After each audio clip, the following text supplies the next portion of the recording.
Standing on the first tee, the last thing you want is that nagging voice questioning what this round is going to cost you. Golf is the greatest game in the world, but the guilt about what you're spending can suck the fun right out of it.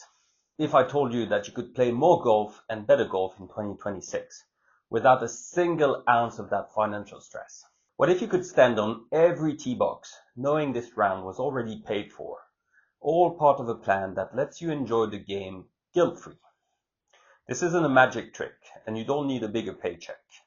In this video, I'm giving you a simple step-by-step blueprint to create your 2026 golf budget. We're going to break it all down so you can plan for everything, from green fees to that driver you've been drooling over. By the end of this, you'll have a rock-solid plan to make 2026 your best year of golf yet, minus the financial headache. First thing first, to figure out where we're going, we have to get painfully honest about where we are right now. I call this the golf audit, and it's easily the most important step in this whole process. You can't build a real budget for next year until you know the truth about last year. Most of us just swipe the card for a tee time, grab a sleeve of balls at the pro shop, and never actually add it all up. The final number can be genuinely shocking. So here's your homework. I want you to pull up the last 12 months of your bank and credit card statements. Open a spreadsheet or just grab a notebook if you prefer pen and paper, and track down every single golf-related purchase. And I mean everything. Don't leave anything out. We're talking green fees, every single round. Was it a pricey weekend morning or a cheap twilight night? Write it down. Card fees. If you're not walking, this is a separate sneaky expense that piles up fast. Memberships or range passes. Your annual pass, a flex membership or range card. Equipment. New clubs, used clubs, bags, that putter you impulse bought. Apparel, shoes, gloves, hats, rain gear, shirts, pens, consumable, balls, tees, ball markers. Depending on how many you donate to the woods, this could be anywhere from £100 to over £300 a year just on balls. Lessons and training, any clinic, lessons, or trackman sessions you paid for. A single lesson can run from £50 to £150 an hour. Travel, gas money, hotels, and food for those golf trips. The 19th hole, this is the sneakiest one of all. Be honest, how much are you spending on beers and burgers after the round? Just £20 after each round can easily add up to over £1,000 a year. And finally, miscellaneous items. Tournament entry fees, regripping your club, anything that doesn't fit in any of the categories above. Look, the point here isn't to make you feel guilty. It's just to get data. Once it's all listed, add it all up. This is now your baseline. It's what you actually spent on golf. Now we have a real hard number to work with, and we can start making a conscious plan for 2026 instead of just letting the cost happen to you. Okay. Now that we've looked at the damage, let's do the fun part. Let's dream. Before we can build a budget, we need to know what we're budgeting for. What does your ideal 2026 golf season actually look like? And I mean specific. Don't just say I want to play more. That's a wish, not a plan. Get out a fresh sheet of paper or a new tab on your spreadsheet and write down concrete goals. This is the foundation of your budget. Think about these things. How often do you want to play? Be precise. Is it once a week from April to October? That's 28 rounds. Is it twice a month year round? That's 24 rounds. Write down the number. What's your improvement plan? Is 2026 the year you finally break 100, 90, 80? That goal costs money. It might mean budgeting for a series of 3 to 5 lessons. It might mean more range time. So you'll need to budget for buckets of balls as well. What gear are you upgrading? Is your driver old enough to vote? Are your wedges, grooves totally shot? Be honest about what you need versus what you want. Maybe your goal is a new set of irons, which can run you anywhere from £600 to £1,500. Or maybe it's just a new GPS watch. List the specific gear you want or you plan to buy. You want to go on a golf trip? Where is it? Is it a weekend with the buddies 3 hours away? Or is it a bucket list trip to a big name resort? Plan it out. This means factoring travel, lodging, and those higher resort green fees. Are you thinking about a membership? A private club can have a hefty initiation fee and monthly dues. or maybe a more flexible point-based membership is a better fit for you. In any case, this is a huge financial decision. So if it's on your radar for 2026, it has to be part of your core plan. Once you have this dream season mapped out, start attaching estimated cost to each item. You're now building a wish list with price tags. This exercise turns your budget from a spreadsheet of no into a roadmap for yes. It connects your money to what you love, which is the key to making this whole thing actually work. Okay, you now know what you spent last year. You know what you want 2026 to look like.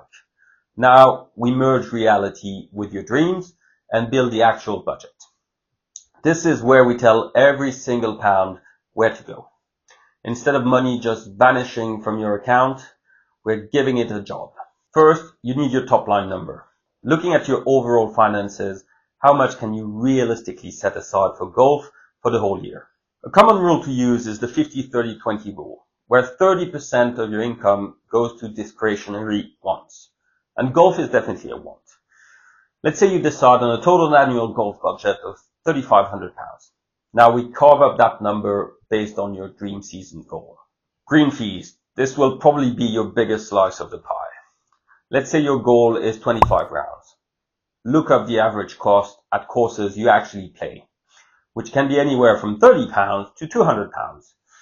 If your average is £60, then 25 rounds times 60 per round equal 1,500. Don't forget to add card fees if you ride. Now equipment. You don't buy equipment every month, so those expenses are lumpy. But if you're planning a big purchase, if you want that £1,200 iron set, that money goes in here. If not, maybe you just budget £250 for the year, a new wedge or bag. Consumables, ball, gloves, tee, be real with yourself. If you lose 2 balls a round for 25 rounds, that's 50 balls per year. For a decent ball, around £30 a dozen, that's about £125 for the year. Let's budget £200 to be safe and cover gloves. Now you want to look good, feel good, and play good. So do you need new shoes, a rain jacket? A good pair of golf shoes will last if you take care of them, but they don't last forever. So let's set aside £250. Now, game improvement. Did you pencil in lessons? 5 lessons at £55 each. That's £375. Another £125 for the range. That's £500 investment in your own game. Now, travel and tournaments. This is for that buddies trip or a few local tournaments. Let's say you set aside £500 for a weekend trip away with the lads. And finally, the 19th hole. That's the social budget. Don't forget this because it's an important one. If you love that post-round hang, the budget for it. £15 per round for 25 rounds comes to £375. Now let's do the math. If we add all the categories up, we reach £3,575. That's incredibly close to our target of £3,500. Now you can make tiny tweaks. Maybe you decide to walk a few more rounds to save on card fees, or you try a cheaper but still great golf ball. The point is, you now have a detailed, actionable plan. By the way, if this is clicking for you, do me a solid and hit that subscribe button. We talk about all things golf and finance here. And I've got a question for you now. What was the most surprising expense you found out during your golf audit? Let me know in the comments. Now, a budget on paper is one thing. Sticking to it is another. The secret isn't about depriving yourself. It's about being a savvy golfer. It's about finding smart ways to get more golf for your money, so your budget stretches further without feeling cheap. Here are some game-changing strategies I've experienced with. Saving on green fees.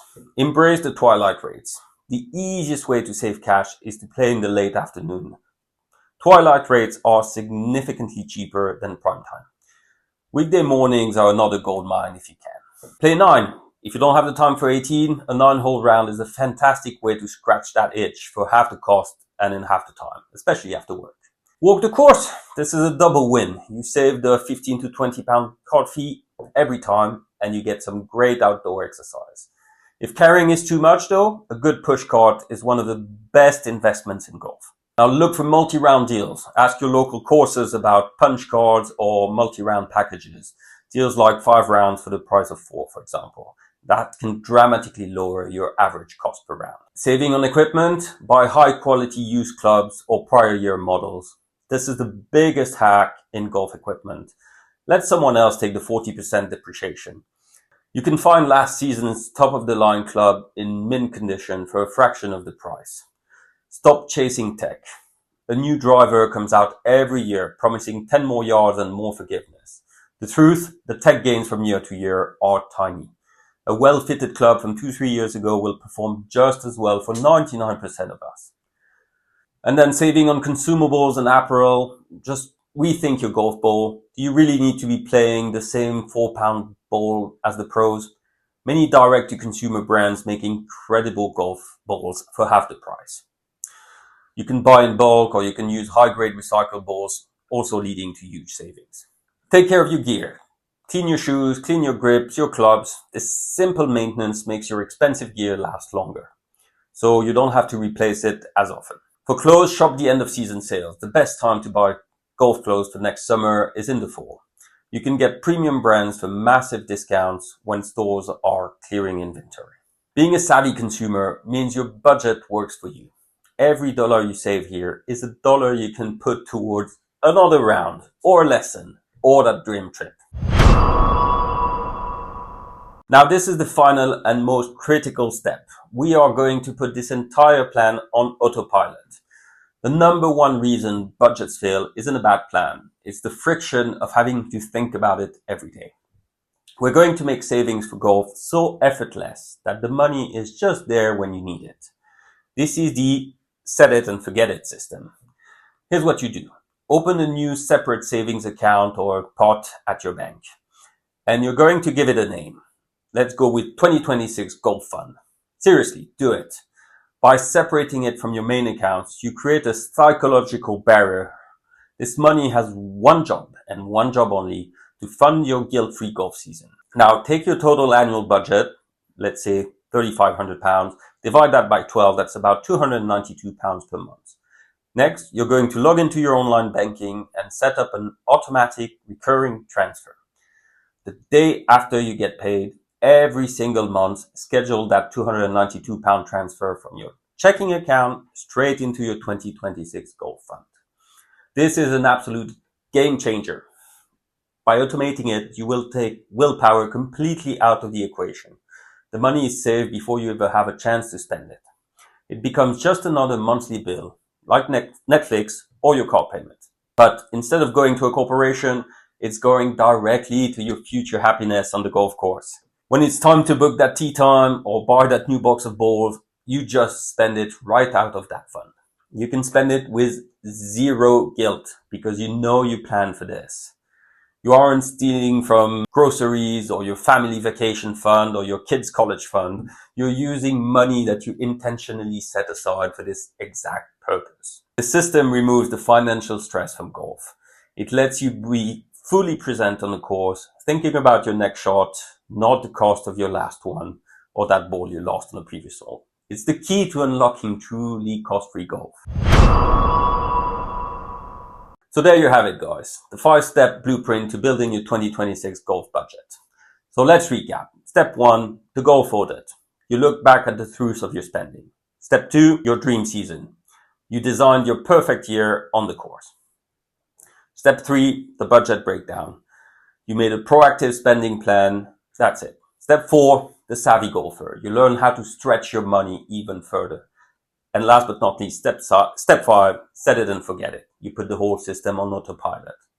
Following these steps will completely change your relationship with money and with golf. No more stress, no more guilt, just a clear plan that lets you play more and better golf. 2026 can be your best, most enjoyable year of golf ever. And it all starts right now. And if you want to see a real world example, go and watch my last video where I break down exactly how much I spent on golf in 2025. Thanks for watching. Hit that subscribe button for more, and I'll see you in the next video. Lots more to come.